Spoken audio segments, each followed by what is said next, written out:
नमस्कार। उत्तराखंड की खास खबरें देख रहे हैं आप सब। मैं हूं आपके साथ साहिल कीर्तनी। उत्तराखंड के देहरादून में बादल फटने से काफ़ी तबाही हुई। इससे तमसा, कारलीगाड़, टोंस और सहस्त्रधारा नदी में जल स्तर बढ़ गया।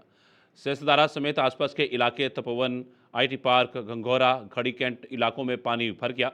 कई सड़कें बह गई। विकासनगर में टोंस नदी में पानी का बहाव अचानक तेज हो गया।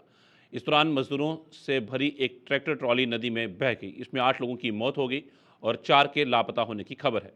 तमसा नदी के किनारे बने टपकेश्वर महादेव मंदिर में पानी भर गया। यहाँ मौजूद दुकानें बह गई। 2 लोग लापता हैं। सहस्त्रधारा में 5 लोगों को बचाया गया।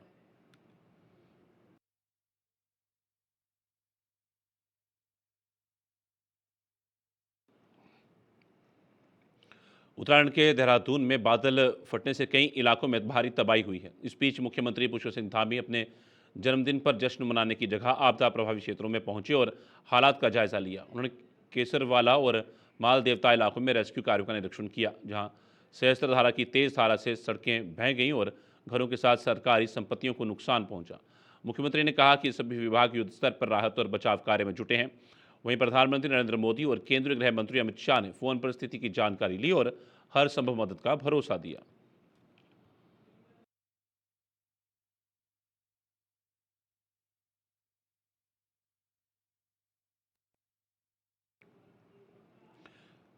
भारी बारिश ने उत्तराखंड में तबाही का मंजर खड़ा कर दिया है। देहरादून समेत कई जिलों में बीती रात से मूसलाधार बारिश जारी है, जिससे सड़कें बह गई और कई मकान क्षतिग्रस्त हो गए। आपदा से निपटने के लिए राज्य सरकार पूरी तरह सक्रिय है। भाजपा की राज्य मंत्री मधु भट्ट ने कहा कि मुख्यमंत्री पुष्कर सिंह धामी खुद आपदा प्रभावित क्षेत्रों का दौरा कर रहे हैं और राहत बचाव कार्यों की निगरानी कर रहे हैं। उन्होंने कहा कि इस मुश्किल घड़ी में सरकार हर प्रभावित परिवार के साथ खड़ी है।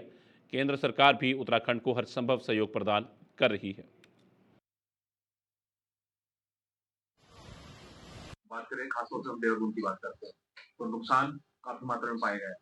मुख्यमंत्री भी ग्राउंड पे उतरे हैं, क्या कैसे देखते हैं? बिल्कुल क्योंकि कल रात जैसे ही ये बादल फटने की घटना सामने आई, माननीय मुख्यमंत्री जी, हमारे माननीय विधायकगण और हमारे जितने भी जो कार्यकर्ता हैं उधर जो आपदा जो जितनी भयंकर जो आपदा आ रही थी, लोगों को आगाह कर रहे थे कि अपने घरों से या तो सुरक्षित स्थानों पे आप निकल जाएँ। करीब 1 बजे के करीब 2 की माननीय जो हमारे खजानदार जी हैं, विधायक यहाँ पर के, उनका फ़ोन आया कि तुरंत-तुरंत आप लोग वहाँ से सुरक्षित स्थानों पे चले जाओ क्योंकि वहाँ से ऊपर जो है वो बादल फट गया है। और अभी भी क्योंकि मैं खुद स्वयं उधर स्थिति का जायज़ा हमने रात को भी लिया, सुबह क्योंकि बहुत घरों में पानी भर गया था, कीचड़ भर गया था और उसकी अभी अभी भी देख रहे हैं माननीय विधायक जी वहीं पे शासन, प्रशासन सभी लोग जो राहत के जो कार्य हैं, वो किए जा रहे हैं ताकि भविष्य में इस प्रकार की आपदा ना हो, उसके लिए भी हमें निश्चित रूप से कुछ न कुछ इसमें हमें देखना पड़ेगा क्योंकि जिस प्रकार से ये लगातार बादल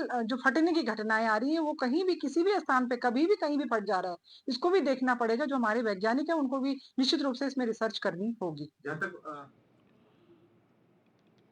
देहरादून की सहस्त्रधारा क्षेत्र में आई आपदा का जायजा लेने कैबिनेट मंत्री गणेश जोशी पहुंचे। उन्होंने मौके पर जाकर आपदा से हुए भारी नुकसान का निरीक्षण किया और प्रभावित परिवारों से मुलाकात कर उनकी समस्याओं को सुना। मंत्री ने कहा कि सरकार इस मुश्किल समय में हर पीड़ित के साथ मजबूती से खड़ी है और उन्हें किसी भी तरह की परेशानी नहीं होने दी जाएगी। उन्होंने प्रशासन को निर्देश दिए कि राहत एवं बचाव कार्य में किसी भी तरह की ढिलाई ना बरती जाए और प्रभावितों तक हर जरूरी सुविधा समय पर पहुंचाई जाए।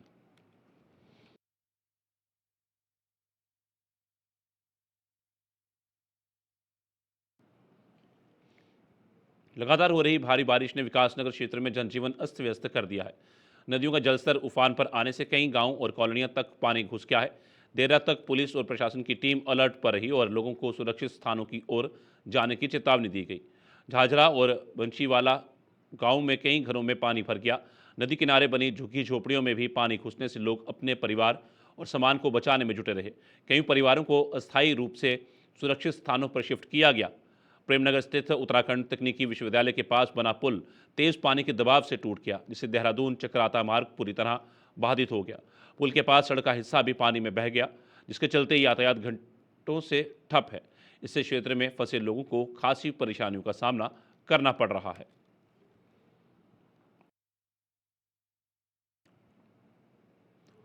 कालाडूंगी थाना क्षेत्र अंतर्गत देर हादसा हुआ, जहां बरसाती नाले को पार करने के दौरान एक बोलेरो गाड़ी नाले के तेज बहाव में बह गई। हादसे में एक युवक लापता है, जबकि गाड़ी में फंसे 2 लोगों की मुश्किल से जान बची है। सूचना के बाद मौके पर पहुंची एनडीआरएफ और एसडीआरएफ के साथ साथ कालाढूंग की पुलिस लापता युवक की तलाश में जुटी हुई है। घटना सोमवार देर रात तक 11:30 बजे की बताई जा रही है, जहां भारी बारिश के चलते कोटाबाग से पतालिया को जाने सड़क की घरुड़ी बरसाती नाला उफान पर आ गया। इस दौरान बोलेरो सवार 3 लोग नाले को पार करने की कोशिश करने पर पानी के तेज बहाव में बोलेरो गाड़ी बह गई। इस दौरान स्थानीय लोगों ने किसी तरह से 2 लोगों को सुरक्षित रेस्क्यू किया।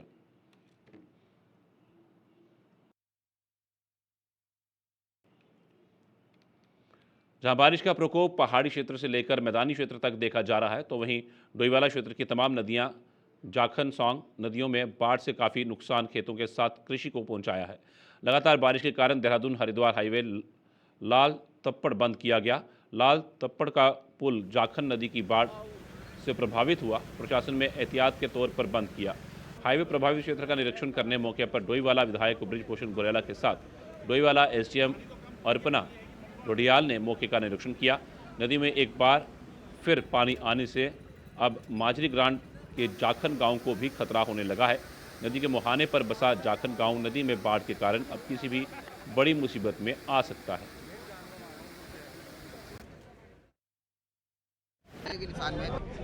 कल रात बहुत बारिश हुई है और देर रात को बादल फटा है ऊपर से ऊपर क्षेत्र में, और चाहे सौंग हो चाहे जाखन नदी का हो, काफ़ी नुकसान हुआ है। अभी हमारा ये अभी हम जहाँ पर मेन हाईवे पे हैं तो यहाँ से लेकर के और चांडी तक का है पूरा, काफ़ी नुकसान हुआ है। इधर फन वैली ये काफ़ी आबादी में विलेज होटल है, काफ़ी पानी घुस गया है। और हमने तत्काल जैसे हम लोगों को रात को सुबह 4 बजे से पहले सूचना मिली तो लगातार हमने एसडीआरएफ को और अपने एसडीएम को यहाँ से भी और एसडीएम ऋषिकेश, एसडीएम डोईवाला उनको तत्काल कहा कि तत्काल यहाँ पर हमारी एसडीआरएफ की टीम और पोकलैंड मशीन लगा करके वो करें। और जहाँ पर बस्तियाँ खतरे में हैं उन लोगों को शिफ्ट करने के लिए निर्देश दे दिए गए थे कि सबको उन परिवारों को सुरक्षित पहुँचाए गए सुरक्षित स्थानों पर पहुँचा दिया जाए। काफ़ी नुकसान हुआ है, गडूल में भी हुआ है, महादेव खाला में हुआ है, शिला चौकी में भी हुआ है। उधर आपका हल्द्वाड़ी जो हमारा पर्वतीय क्षेत्र का गांव है उससे नीचे जो गंदक पानी है वहाँ पे भी काफ़ी पशु दब गए हैं, तो बहुत नुकसान हुआ है। अभी हमारी पूरी राजस्व विभाग की टीम है, हमारी एसडीआरएफ है और हमारे प्रशासन के और हमारे गांव के लोग, जनप्रतिनिधि, प्रधान, वार्ड के मेंबर, ये सब लोग, गांव के लोग, सब लोग इसमें लोगों को सहयोग करने के लिए सब लोग यहाँ पर आए हैं। और हमारा पूरा है कि हमारे किसी भी व्यक्ति को जनहानि किसी का कोई ना हो, नुकसान ना हो। हमारे पूरा प्रशासन अलर्ट मोड पर है और हम लोग उनको जहाँ पर खतरा हो गया है वहाँ पर अभी मेन हाईवे को रोक दिया गया है। इधर जीवन वाला में भी काफ़ी हमारे अभी जानकारी मुझे मिली है सुबह 4 बजे की हिरन भी हमारे पास जो वो भी बह गए हैं, काफ़ी यहाँ पे बह रहे थे। इधर जीवन वाला के अंदर भी जो काफ़ी कटा हुआ है जहाँ हितेश नेगी जी की डेयरी है, तो बहुत नुकसान हुआ है, काफ़ी नुकसान।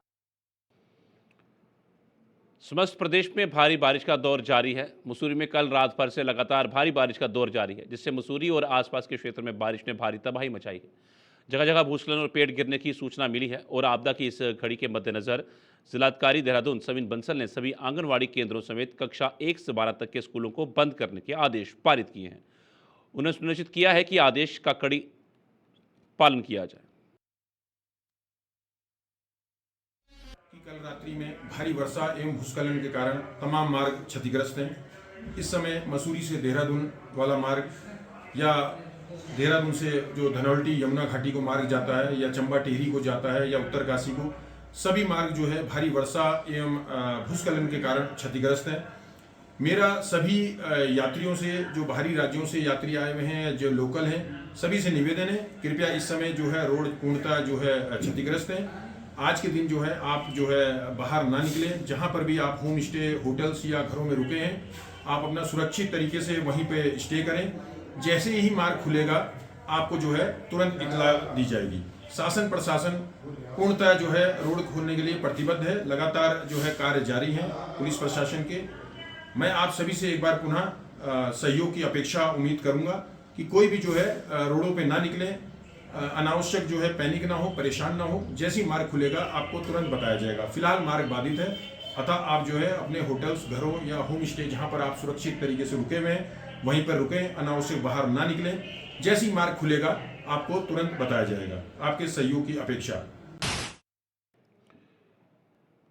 हरिद्वार में देव संस्कृति विश्वविद्यालय में Indian AI faith and future विषय पर अंतर्राष्ट्रीय कार्यशाला आयोजित की गई, जिसमें दुनिया भर से नोबेल पुरस्कार विजेता, वैज्ञानिक, नीति निर्माता और तकनीकी विशेषज्ञ शामिल हुए। मुख्यमंत्री पुष्कर सिंह धामी ने कहा कि एआई हर क्षेत्र में प्रभावी हो चुका है और इसे समझना जरूरी है। साथ ही राज्य में बारिश और बादल फटने से प्रभावित क्षेत्रों का निरीक्षण करने पर मुख्यमंत्री ने खुद मौके पर जाकर राहत कार्यों का जायजा लिया। प्रधानमंत्री नरेंद्र मोदी और गृह मंत्री अमित शाह लगातार स्थिति पर अपडेट ले रहे हैं, जिससे आपदा प्रबंधन में केंद्र और राज्य की सक्रियता स्पष्ट दिखाई दे रही है।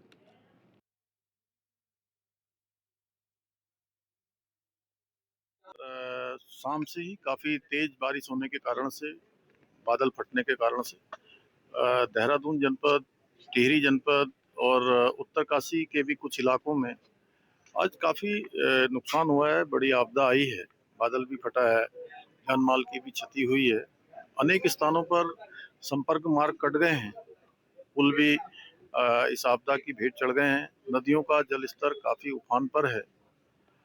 ऐसे पूरे क्षेत्रों का लगभग सभी क्षेत्रों पर सभी अधिकारी जो आपदा प्रबंधन से जुड़े हुए हैं, जिला प्रशासन के हैं, एनडीआरएफ, एसडीआरएफ के लोग हैं, सभी समन्वय के साथ सभी क्षेत्रों में राहत के काम, बचाव के कार्य कर रहे हैं। मैं भी गया था, कुछ स्थानों पर देखा है मैंने भी, और हमारा प्रयास होगा कि जल्दी से जल्दी एक तो जो संपर्क मार्ग कट गए हैं, भू धसाव की चपेट में आ गए हैं, आपदा की भेंट चढ़ गए हैं, उनको फिर से चालू किया जाए। बिजली की लाइनें भी ध्वस्त हो गई हैं, पुल भी जो ध्वस्त हुए हैं, नेशनल हाईवे भी इस कारण से प्रभावित हुआ है। हम प्रयास कर रहे हैं जल्दी से जल्दी स्थिति को ठीक करें। प्रधानमंत्री जी ने भी आज से संपर्क किया सर। जी, प्रधानमंत्री जी ने प्रातःकाल ही आज पूरी जानकारी ली है और चिंता भी प्रकट की है और हर संभव सहायता का भी उन्होंने हमको भरोसा दिया है। गृह मंत्री जी ने भी जो है हमको फोन करके उन्होंने भी जो है पूरी इस स्थिति की जानकारी ली है। प्रदेश के मुख्यमंत्री पुष्कर सिंह धामी के जन्मदिन पर गंगोत्री विधायक सुरेश चौहान जिला अस्पताल में भर्ती मरीजों से मिले और फल वितरित किए। सेवा पखवाड़े के तहत उत्तरकाशी भाजपा के पार्टी पदाधिकारी एवं कार्यकर्ताओं ने गंगोत्री विधायक सुरेश चौहान के साथ मिलकर अस्पताल के सभी वार्डों में भर्ती मरीजों को फल वितरित कर उनका हालचाल लिया। इस मौके पर विधायक सुरेश चौहान, बीजेपी जिला अध्यक्ष नागेंद्र चौहान, जिला पंचायत अध्यक्ष रमेश चौहान, मुख्य चिकित्सा अधिकारी, नगर मंडल अध्यक्ष राजीव बहुगुणा व पार्टी के अन्य पदाधिकारी मौजूद रहे। वहीं विधायक सुरेश चौहान ने जिला अस्पताल का निरीक्षण कर स्वास्थ्य सेवाओं की जानकारी ली, जिसमें विधायक ने अस्पतालों में साफ सफाई एवं मरीजों एवं उनके साथ आए तीमारदारों के साथ कुशल व्यवहार बनाए व वार्डों में भर्ती मरीजों की देखभाल सहित अन्य जरूरी काम के प्रति सजग रहने के निर्देश दिए। गंगा और बाबा विश्वनाथ की असीम कृपा से आज जो हमारे प्रदेश के यशस्वी मुख्यमंत्री माननीय धामी जी का जो जन्म दिवस है, उनको मां गंगा की ओर से, बाबा विश्वनाथ की ओर से और अपनी ओर से और उत्तरकाशी जनपद वासियों की ओर से उनके जन्म दिवस की बहुत बहुत शुभकामनाएं, बधाई देता हूं। आज उनके जन्म दिवस के अवसर पर जिला चिकित्सालय में तमाम जो भर्ती मरीज है उनको फल वितरण कार्यक्रम किया गया और भगवान से प्रार्थना की गई कि धामी जी जिस ताकत और ऊर्जा से लगातार इस प्रदेश को आगे बढ़ाने के लिए काम कर रहे हैं, बाबा विश्वनाथ, मां गंगा उनको शक्ति दे और वो उनका भविष्य उज्जवल। रुड़की तहसील में आज तहसील दिवस के मौके पर तहसील परिसर में ज्वाइंट मजिस्ट्रेट ने 51 लोगों की समस्याएं सुनी, जिनको लेकर उन्होंने संबंधित अधिकारियों को जल्द से जल्द निवारण करने के आदेश दिए। इस मौके पर तहसीलदार विकास अवस्थी, अपर तहसीलदार यूसुफ अली सहित हर विभाग के अधिकारी मौजूद रहे। वहीं जिन विभागों के अधिकारी मौके पर नहीं पहुंच पाए, उनको लेकर ज्वाइंट मजिस्ट्रेट ने कार्यवाही की बात कही। ज्वाइंट मजिस्ट्रेट ने कहा कि सभी समस्याओं को गंभीरता से सुना गया और अधिकारियों को उन पर जल्द समाधान करने के आदेश दिए गए।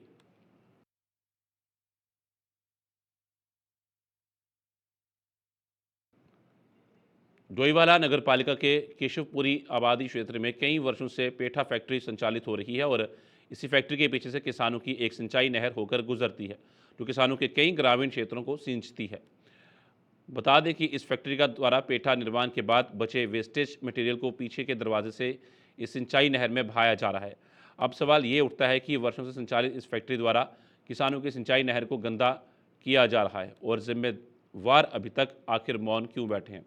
आबादी क्षेत्र में ये फैक्ट्री किस तरह से संचालित हो रही है, जबकि फैक्ट्री के अगल बगल घनी आबादी है। पड़ोस में रहने वाले लोगों का कहना है कि फैक्ट्री से जो गंदगी निकलती है उससे इतनी बदबू आती है कि उनका वहां रहना मुश्किल हो चुका है और फैक्ट्री द्वारा बदस्तूर इसी तरह से रात और दिन गंदगी को सिंचाई नहर में प्रभावित किया जाता है।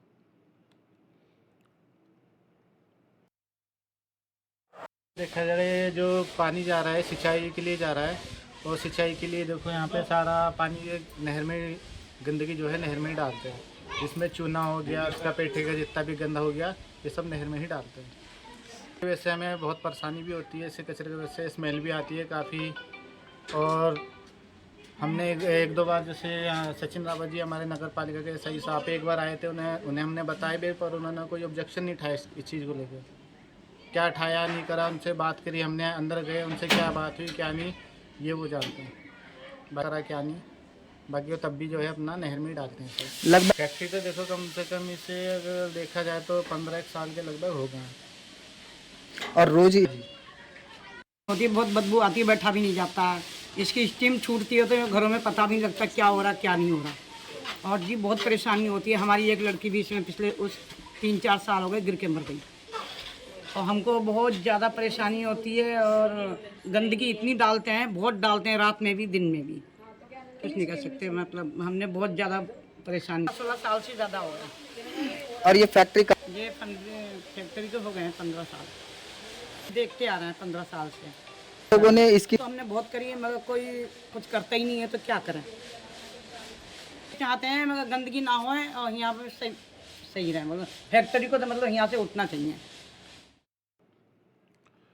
अखिल भारतीय महिला कांग्रेस के 41वें स्थापना दिवस के अवसर पर बाजपुर रोड स्थित काशीपुर में भजन संध्या कार्यक्रम का आयोजन किया गया, जिसमें महिलाओं ने भजन कीर्तन करते हुए देश, प्रदेश व क्षेत्र की खुशहाली की कामना की। इस दौरान महानगर महिला कांग्रेस कमेटी काशीपुर द्वारा वोट चोरी अभियान के तहत हस्ताक्षर अभियान चलाया गया, जिसमें बड़ी संख्या में महिलाओं ने प्रतिभाग किया। महिला कांग्रेस अध्यक्ष श्रीमती पूजा सिंह ने बताया कि अखिल भारतीय कांग्रेस कमेटी एवं उत्तराखंड कांग्रेस कमेटी के आह्वान पर वोट चोरी अभियान के तहत चलाए गए हस्ताक्षर अभियान के तहत महिलाओं व आम जनता को जागरूक कर उनके हस्ताक्षर कराए गए हैं। उन्होंने कहा कि महिला कांग्रेस कार्यकर्ता नगर व ग्रामीण क्षेत्रों में जाकर जनता से वोट चोर गद्दी छोड़ अभियान को पूर्णतः सफल बनाने की अपील करते हुए हस्ताक्षर कराएंगी।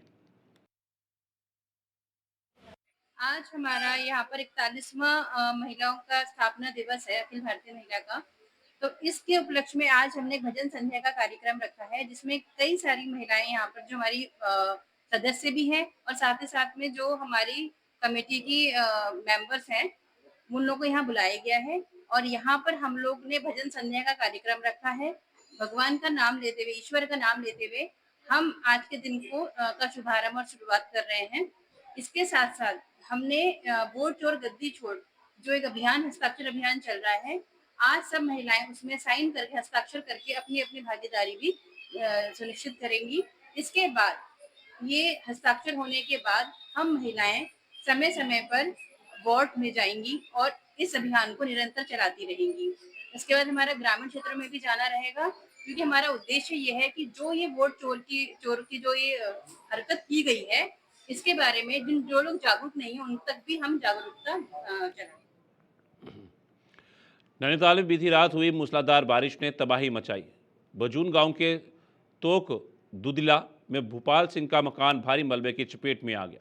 हादसे में गौशाला में बंधे 2 दुधारू पशु और 1 घोड़ा दब गया। गनीमत यह रही कि परिवार उस वक्त दूसरे घर में मौजूद था, जिससे बड़ी जनहानि टल गई। घटना की जानकारी मिलते ही एसडीएम नवाजिश खालिक मौके पर पहुंचे और क्षेत्र का मुआयना कर संबंधित विभागों को जांच के निर्देश दिए। पीड़ित का कहना है कि कुछ वर्ष पूर्व भी उन्होंने ये मकान बनाया था, लेकिन बारिश से आया मलबा उनके सपनों के आशियाने को तबाह कर गया। ग्रामीणों ने बताया कि बजून से अधोड़ा मार्ग कटिंग के दौरान सड़क के नीचे फेंका गया मलबा ही बहकर इस आपदा का कारण बना है। देखिए, बजून में कल रात जो है स्लाइड हुआ है, और जिसकी वजह से वहाँ पर एक गौशाला में कतिपय जो जानवर होते हैं उनके नुकसान की सूचना है। इसके अलावा और कोई जनहानि वहाँ पर वर्तमान में नहीं है। मेरे द्वारा स्वयं भी वहाँ पर विज़िट किया जा रहा है अभी, और इससे पूर्व में जो है हमारी रेवेन्यू टीम वहाँ जाकर आकलन कर रही है। इसके अतिरिक्त मौके पर पशु चिकित्सा अधिकारी को भी भेज दिया गया है। इसके अलावा भूवैज्ञानिक को भी वहाँ पर भेजा जा रहा है और पीडब्ल्यूडी की टीम को भी वहाँ भेजा जा रहा है, जिससे कि वहाँ पर ट्रीटमेंट के लिए आज ही वहाँ पर कार्रवाई की जाए। एक चीज़ है कि जो ऊपर से सड़क कटान का मलबा है वो डाला गया था, वो एक कारण बन रहा है उस पूरे, और पूर्व में भी उनको शिफ्टिंग करने की बात हुई तो उसको लेके नहीं हो पाया। देखिए, वो जो जोन है वो कंटिन्यूस लैंड स्लाइडिंग जोन है, जिसमें लगातार ऊपर पहाड़ी से भी मलबा आ रहा है और उसी की वजह से कई बार सड़क भी बंद होती है। वही मलबा है, उसी को ट्रीट करने के लिए जॉइंट इंस्पेक्शन आज किया जा रहा है और बहुत जल्द उसमें ट्रीटमेंट कार्रवाई शुरू की जाएगी। इसके अलावा जो परिवार वहाँ खतरे की जद में है उनको पूर्व में ही शिफ्ट करा दिया गया था, इसी वजह से किसी भी जनहानि से हम लोग बच पाए हैं और अभी भविष्य में भी हम खतरे की संभावना को दृष्टिगत उनको शिफ्ट ही रखेंगे। अभी तो आपदा आ गई, बारिश हुई बहुत ज़्यादा। यहाँ पर जितना भी मेरा ये गोश्त था, मकान था, पूरा दो मंजिला था ये मकान ये, और भैंसें थी, गाय थी, घोड़ा था, सारा कट मशीनें थी, और भी एक बंदूक थी मेरे पास, यहीं पर थी, मैं तो घर ही था कल रात। पूरा बहा चुका है, पूरा दब चुका है। तो यहाँ पर गांव से हम लोग यहाँ पे इकट्ठा होकर थोड़ा बहुत आए हुए हैं और बाकी आगे का खतरा बरकरार है। कोई ऐसा नहीं है कि एक बार होने से बार बार कट जाए, ऐसा तो है नहीं। लगातार जड़ें खाली हो रही हैं, ऊपर से काफ़ी मलबा है और नीचे को आते आते पूरी खेती बाती जो जीवन आजीविका हमारी चलती थी, केवल इसी कारोबार करके 2-4 पौधे, 2-4 पेड़, धनिया, पालक, लहसुन इत्यादि बो के हम लोग अपना जीवन व्यतीत करते थे। तो पूरा मलबा आने से पूरा दब गया। कहीं 2 भैंसें तो शायद से मेरे ब्याने वाली भी थी, वो भी दब गई हैं। तो उसी से दूध बेच के अपना स्वरोजगार। अब देखिए, खाने का भी ऐसी है, क्या करेंगे, कैसा करेंगे, खेती बाती रही नहीं है, टोटल दब गई है। उत्तराखंड हाई कोर्ट में हरिद्वार के सुल्तानपुर आलमपुर स्थित आरा मशीनों के रीलोकेशन को लेकर दायर जनहित याचिका पर आज सुनवाई हुई। कोर्ट ने प्रदेश सरकार को निर्देश दिया है कि 22 सितंबर तक ऐसी सभी आरा मशीनों की सूची पेश की जाए जो प्रतिबंधित वन क्षेत्र से 10 किलोमीटर की दूरी के भीतर संचालित हो रही हैं। सुनवाई के दौरान याचिकाकर्ता की ओर से कहा गया कि रिहायशी इलाकों में आरा मशीनों के संचालन से स्थानीय लोगों को परेशानी हो रही है। याचिकाकर्ता रजनी शर्मा ने मांग की है कि उनकी आरा मशीन को रीलोकेट करने की अनुमति दी जाए। कोर्ट अब 22 सितंबर को अगली सुनवाई करेगा। ये जो हमने याचिका डाल रखी थी कोर्ट में, वो इस चीज़ को लेकर थी कि हमें अपना रीलोकेशन चाहिए थी आरा मशीन की, क्योंकि प्रेजेंटली जहाँ आरा मशीन थी वहाँ पे थोड़ा रेजिडेंशियल एरिया थोड़ा आसपास बन गया था, रात को काम नहीं कर पा रहे थे, तो हमने रीलोकेशन मांगी थी। हमारी आरा मशीन 1989 से चलती हुई आ रही है, तो ये कोई फ्रेश लाइसेंस इशू नहीं उसमें था। वो हम हर साल हमारा लाइसेंस रीन्यू होते हुए आया था, कोई दिक्कत नहीं। हमने एप्लीकेशन डाली थी कि जो म्यूनिसिपल एरिया है वहाँ पे आरा मशीन मतलब काम करना अलाउड है, मतलब स्पेसिफिक एरियाज कोर्ट ने हमारे दे रखे हैं एक जजमेंट में कि यहाँ पे आरा मशीन ऑपरेट कर सकती है, तो उसमें म्यूनिसिपल एरिया भी आ रखे हैं। तो उसमें म्यूनिसिपल एरिया था सुल्तानपुर आलमपुर, तो उस पर उन्होंने बोला था कि यहाँ पर आप कर सकते हैं। तो बट हमने जब एप्लीकेशन डाली थी उन्होंने रिजेक्ट कर दी थी ऑन द ग्राउंड कि वो प्रोटेक्टेड फॉरेस्ट के बहुत पास है। तो जो प्रोटेक्टेड फॉरेस्ट है उससे हम सिर्फ 10 किलोमीटर की रेंज के बाद ही बना सकते हैं आरा मशीन, बट जो म्यूनिसिपल एरिया जहाँ पे जो चल रहा है वो 10 किलोमीटर्स के अंडर रेंज में आ रहा था कि कोई 2 किलोमीटर, 3 किलोमीटर, 5 किलोमीटर करते करते काफ़ी आरा मशीन वहाँ पे ऑलरेडी ऑपरेट करते हुए आई है। फिर उसके बाद उन्होंने क्या बोला था, तो कोर्ट ने आज हमने मेंशन करे थे यही मैटर ना कि ऑलरेडी हमारी एग्जिस्टिंग आरा मशीन का वो लाइसेंस है, हम कोई फ्रेश लाइसेंस नहीं मांग रहे हैं, तो हमें यहाँ पे रीलोकेट कर दिया जाए, तो यहाँ पे ऑलरेडी बहुत काम कर रहे हैं। फिर हमारे मुख्य न्यायाधीश का हमारा जो ऑब्जेक्शन था कि विद इन 10 किलोमीटर्स का अगर रेंज है तो ये बाकी आरा मशीन कौन कौन सी ऑपरेट कर रही है। तो उन्होंने हमारे सरकार को उसमें बोला था, जो प्रिंसिपल जो बाकी सारी चीफ और जो DFO वगैरह को जो रिप्रेजेंट कर रहे थे, उन्होंने उनको बोला था कि आप लोग हमें एक लिस्ट दे के आइए कि इसमें कौन कौन विद इन 10 किलोमीटर इसमें काम कर रही है आरा मशीन। तो ये अभी 22 तारीख लगी है, तो उसमें कुछ आदेश पारित करेंगे हमारे न्यायाधीश। अभी उन्होंने यही बोलकर हमने जब रिलोकेशन मांगा तभी न्यायाधीश के उनके संज्ञान में आया कि ऐसा कुछ मामला चल रहा है कि विद इन 10 किलोमीटर में बाकी सबको कैसे मिल गया, कि प्रोटेक्टेड फॉरेस्ट का जब है कि लॉ निकला हुआ है उस चीज़ को लेके कि 10 किलोमीटर के बाद ही करना है, तो विद इन 10 किलोमीटर। प्रधानमंत्री नरेंद्र मोदी के जन्मदिन 17 सितंबर से 2 अक्टूबर तक प्रदेश भर में स्वस्थ नारी सशक्त परिवार स्वास्थ्य अभियान चलाया जाएगा। इस दौरान विभिन्न जिलों में स्वास्थ्य शिविर आयोजित होंगे जिनमें महिलाओं और किशोरियों की जांच की जाएगी। अनीमिया, टीबी, मुख और गर्भाशय ग्रीवा कैंसर की स्क्रीनिंग की जाएगी। साथ ही प्रसव पूर्व परामर्श, मासिक धर्म, स्वच्छता और पोषण संबंधी जागरूकता कार्यक्रम भी होंगे।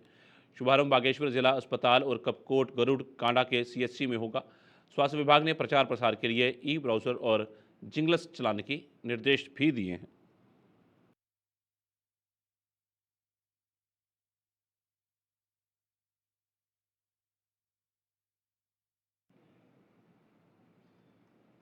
उत्तरायणी खासकर में फिलहाल इतना ही। दीजिए इजाजत, नमस्कार।